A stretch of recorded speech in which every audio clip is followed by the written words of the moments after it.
Hello AS, welcome to your next mark scheme for your homework. So this is on observations. If we start with this one, let's have a quick look. So this one's is a little bit different, so if you've just gone straight into it, that's great, give it a go. If you're a bit stuck and you've come to the mark scheme to see, kind of get some ideas of what to do, then this is something you'll do more in A2. So I am preparing you again for the second year. So just take that opportunity to kind of start processing questions like this. The best thing to do is, although I think you're more than capable actually, just at AS as well, you have all the information that you need. This is a really nice A2 question. Things that you need to do, you divide every bullet point by the total number of marks given. So if there's 12 and there's 4 bullet points, it's 3. If there's 9 points and there's 3 bullet points, it's 3 points each. So and so on.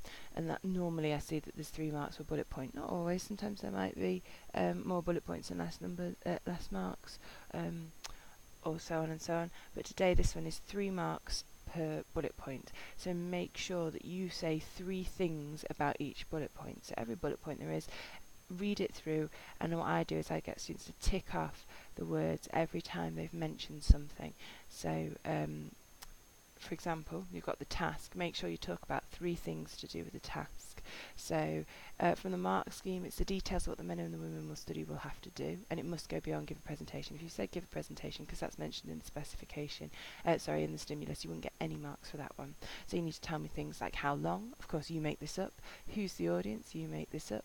Will they be allowed notes? Where will they be? How long will they be given to prepare? Any of those things, and then of course an example of the actual task itself. So presentation of findings from a school project, presentation on my hobby, presentation on my holiday. I find the best thing to do is just keep it as realistic as possible, as in what was the last presentation that you had to give, use that. Don't be ridiculously creative, keep it quite simple. So think, what was the last presentation you did? I can use that one. So mention any of those things. Make sure you give me 3 facts. So what kind of presentation is it? And then anything, how long it will be, or something completely different that's still related to the task. So tell me 3 things about the task. Next, behavioural categories. The behavioural categories are used, and I would say that naming 3 behavioural categories would get you 1 mark here, or 2 maybe, because it does ask for more than 1 categories, and how the data will be recorded. So they want details of specific and observable behaviours, and that go beyond the idea of global constructs. So it can't just be vague, broad things like body language, because everybody demonstrates body language. You know that it needs to be operationalised, so it needs to be broken down. And also details of the recording method. So 1 mark, I think, if you gave, say, 2 examples of behavioural categories that were operationalised, and then if you gave me 2 pieces of information about how the data would be recorded. So are you using event or time sampling? Are you using a recording sheet? Where will the observers be sat? How many observers? Any of the examples there of anything that you could do. And then 2 examples of suitable nonverbal behaviour, which could be arm movements, smiling, speech hesitations, anything like that that you can think of. Pointing. They must be body language. So if you've talked about verbal things such as stuttering, although I suppose actually speech hesitations is in there as well.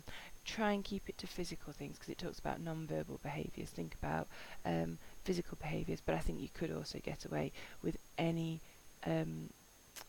behaviour that isn't talking about the words that you've used. So of course speech hesitations, we're not talking about the type of words, we're talking about hesitating or saying which I think some of the English language people might be able to tell me. Are they hesitators, hedges or fillers possibly. Anything that you can think of, pacing up and down. So there you've got a really ideal, you're in an ideal opportunity, because you regularly see people give talks, teachers. Think about how you can tell if they're nervous or not. Think about what kind of body language they use. So just steal things from everyday life that you do already. Think about the observation you conducted. And then we've got reliability. So how the reliability of the data might be established. And what you would say is that you compare the data to see if the number of events are similar for each observation, which should get you 1 mark. Create a scatter graph and calculate a correlation coefficient, and then you're looking for a positive or strong positive coefficient, which suggests that it's reliable. So you're saying you're going to compare the data to see if it's similar, create a scatter graph, that would be another mark, and calculate a correlation coefficient, and the 3rd mark, positive correlation or strong positive correlation coefficient, and then that you can decide if it's reliable, exactly like we did in class. Ethical issues to be considered, they can be general, they can be specific, so the kind of things you could talk about, or the way you would do it, you'd name an ethical issue, you'd state why it's important and how you would deal with it, and that would get you the 3 marks. I would encourage you though, because it's ethical issues, I would name 2. So if you can I'd probably just allow you to get away with 1, but also you always need to look for that plurals, ethical issues, and you might want to name a second one as well. So example of how you would structure it here: informed consent would get you a mark. This is important so that participants understand what the experiment is about and agrees to take part. This could be achieved through an informed consent form, making participants aware the experiment is researching on verbal behaviour and gender differences. And then this is how it would be marked. So you have, to be able to get into the top 10 to 12, you have to mention all 4 elements. Limited to 7 to 9 if you're only 3, 4 to 6 if it's only 2, and 1 to 3 if you've only mentioned 3. And then you need to look at kind of things like how is your knowledge sound, is there some understanding, but and also they have to be practical, and you must be able to complete them. So give enough detail that you could give that sheet to someone else and they could recreate your study fairly closely. You need terminology, so you need to use it effectively. You need to give some justifications, and you need to be clear and coherent in your written quality. The key thing I would do though is go through, look at each bullet point and tick off every single time you mention something relating to that bullet point. If you have 3 ticks, kind of roughly linked to what I've said on the video, if you have 3 ticks, then that is enough for that one, and so on. So keep going until you've got, but you are limited to 3 ticks per example, per bullet point.